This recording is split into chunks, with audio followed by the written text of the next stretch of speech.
What is up, beautiful people? Scott back at you again. Today, I wanted to do a quick video. Just earlier today, I had met with a large fund. Basically, they sold a really big portfolio.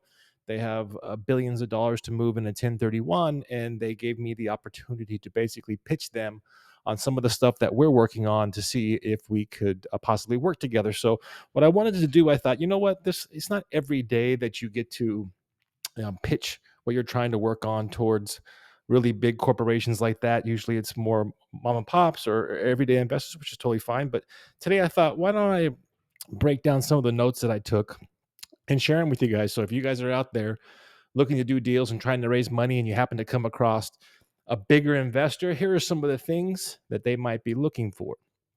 So looking at what I was talking with him was about a big blanket construction loan, basically.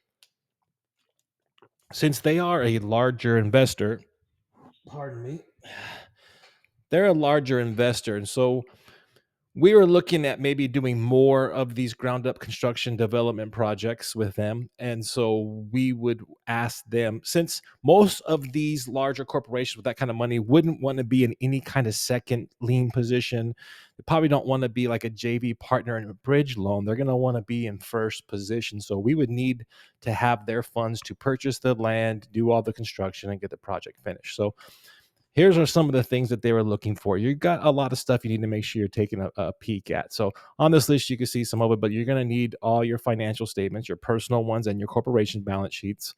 Some security on capabilities of previous projects, projected performance of area of acquisitions. They want the risk factors, upsides, downsides, potential, the loan to value on those things. They want you to utilize your personal and business income tax returns, and so whatever your cash flow is and your monthly obligations are, and make sure you can pay that balloon payment at the exit.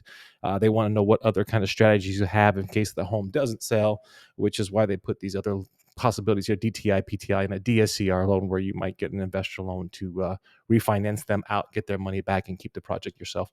They want to restructure things differently there with different get a bridge loan in anticipation of eventual exit. So they want to make sure that if this home we build it and it doesn't sell, that they're going to be able to get their investment back out of it at the very least, and hopefully their equity they'd want. Then we'd have to figure out keep it, rent it, short term rental it, whatever it might be. So those are some of the things. Then the long laundry list of things like timelines for completion and sale, the use of the funds, what are we using it for, what's our exit strategy, what existing equity do we have, liabilities across our portfolio, do we have one at all, do you have one at all? So these are things I want you to think about. If you're thinking about, I want to raise money, these are the questions that people are going to be asking you. Equity arrangement, interim proposals, they want to know if your bullish and bearish theses are on the overall market, on where you're at. They want to know what your needs, what you want, and what you need as far as incentive structures go. So, what are you looking to make out of these deals? You want to make sure you get all that back. They want to know your personal credit score, scope and size of the projects. Um, any have you had any other interest? So, do you have any other lenders that looked at your projects and said no? And if so, why? That's something they definitely want to kind of get an idea on, is who you are before they start investing with you, right? That's just the way it is. So your other financial needs, they're going to want to see all your tax forms, 1040s, your 1065s, previous projects executed.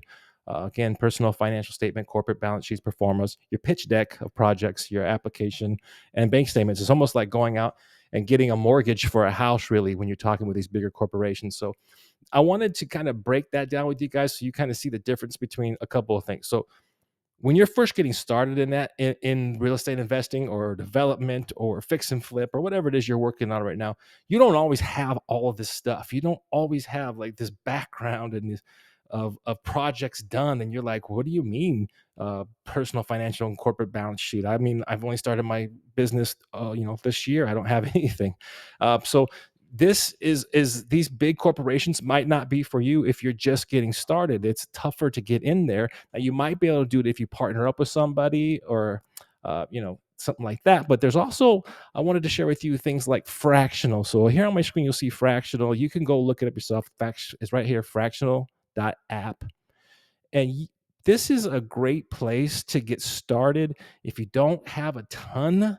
of experience. Maybe you don't have like a lot of background, but you want to team up with people. Maybe you have a couple of bucks to invest, but you don't have all the know-how, and maybe you want to go in here and invest in other people's deals. So this is really a place where people can come together, people who have self-directed IRAs, maybe some equity in their house, maybe just some savings, some cash they've got saved up, and they're able to go in here and invest in other people's deals. So I could take my pitch deck, the same one that I gave to the big corporation, and maybe shrink it down a bit to just a couple of deals and not 20 deals that I was talking with them about, and maybe shrink this down to one or two, put it in here and show them, listen, if you guys want to invest in this deal, you can. And it kind of pulls everybody's money together. There's usually a minimum investment, and you can set that whichever way. I've seen it range from $5,000 to $10,000 minimum, and you're able to get in there and be a part of those deals with people.